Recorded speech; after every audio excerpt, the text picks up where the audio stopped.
morning and welcome to SporeCenter. I'm Pete Ewing alongside James Franks. We've got some great stories for you today, from mold outbreaks to building-related illness.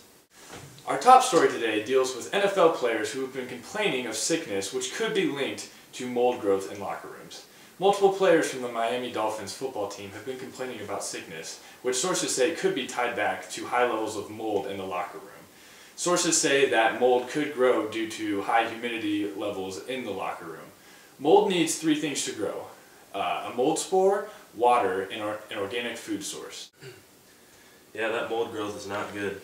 In other news, Wyatt Suddarth is on site at a local office building to give us a preview of today's marquee mashup: building-related illness versus sick building syndrome. Thanks, Pete.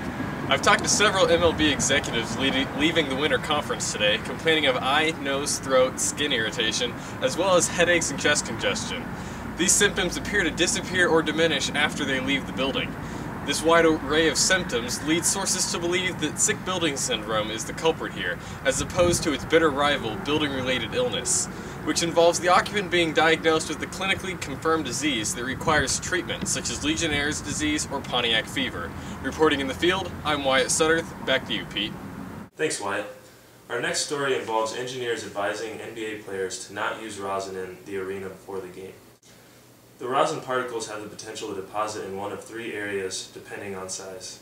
These include the tracheobronchial, the nasopharyngeal, and the pulmonary regions of the lungs. That's another episode of SporeCenter. Thanks for joining us. For Pete Ewing, I'm James Franks. Join us next week as we will interview students who have just taken Dr. Lau's IAQ final for their thoughts.